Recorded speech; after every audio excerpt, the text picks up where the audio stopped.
शिवनेरी गडाच्या पहिल्या पायरीला अभिवादन करून राष्ट्रवादी शरद पवार पक्षाच्या शिव स्वराज्य यात्रेला सुरुवात। पहिल्या टप्प्यात राष्ट्रवादी लढत असलेल्या 31 मतदारसंघांमध्ये यात्रा। आमची शिवस्वराज्य यात्रा म्हणजे कोणताही इव्हेंट नाही, आमच्या यात्रेला जनसामान्यांचा पाठिंबा। प्रदेश अध्यक्ष जयंत पाटील यांची प्रतिक्रिया। शिवस्वराज्य यात्रेच्या निमित्तानं जुन्नरमध्ये महाराजांच्या पुतळ्याला हार अर्पण करताना अपघात। हार अर्पण करून खाली येत असताना क्रेनची ट्रॉली बिघडली। जयंत पाटील, अमोल कोल्हे थोडक्यात बचावले। राष्ट्रवादी जनसन्मान यात्रा येवला निफाड मतदारसंघामध्ये। अजित पवारांच्या यात्रेच्या पार्श्वभूमीवर रस्ते दुरुस्तीचं काम।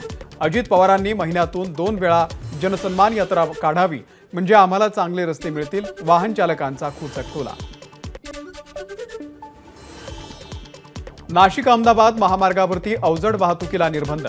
खड्ड्यांची अत्याधुनिक तंत्रज्ञानाचा वापर करून तातडीने रस्ते दुरुस्ती करण्यासाठी मुख्यमंत्री एकनाथ शिंदे यांचे आदेश। छत्रपती संभाजीनगरमध्ये बच्चू कडू यांचे बॅनरवरती बच्चू कडूंचा भावी मुख्यमंत्री असा उल्लेख।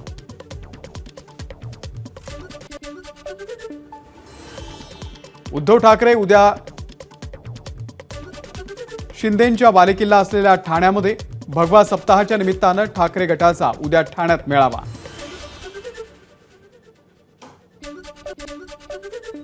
आम्ही तिन्ही पक्ष एकत्रित निवडणुकीला सामोरे जाणार, खासदार संजय राऊतांचा दावा।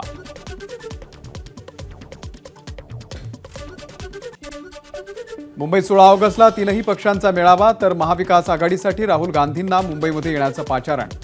संजय राऊत यांची माहिती। भंडारा पवनी विधानसभा मतदारसंघावरती काँग्रेसचा दावा। पवनी येथे झालेल्या कार्यकर्ता मेळाव्यामध्ये एकमतानं ठराव करत महाराष्ट्र प्रदेश काँग्रेस कमिटीकडे पाठवला ठराव। विधानसभा निवडणुकीच्या तयारीसाठी काँग्रेसचे नेते 10 ऑगस्टपासून मराठवाडा आणि विदर्भाच्या दौऱ्यावर।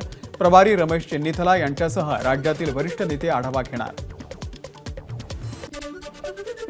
आजपासून राज्यामध्ये हर घर तिरंगा अभियान। 2.5 कोटी घरांवरती तिरंगा फडकवणार। 13, 14 आणि 15 ऑगस्टला घरोघरी तिरंगा फडकवण्यात येणार।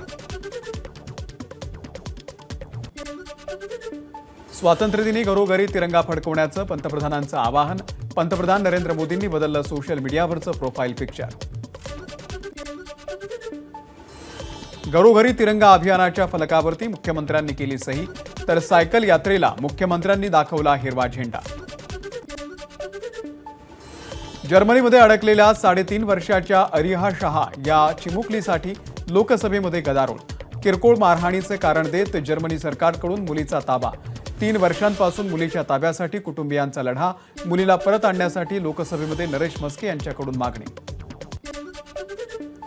घाटकोपरमधील होर्डिंगची साईज वाढवण्यासाठी इगो मीडियानं अरशद खानला 1 कोटी रुपये दिल्याचं चौकशीमध्ये उघड। अरशद खानच्या विरोधात मुंबई पोलिसांची लुकआउट नोटीस जारी। एबीपी माझा, उघडा डोळे बघा नीट।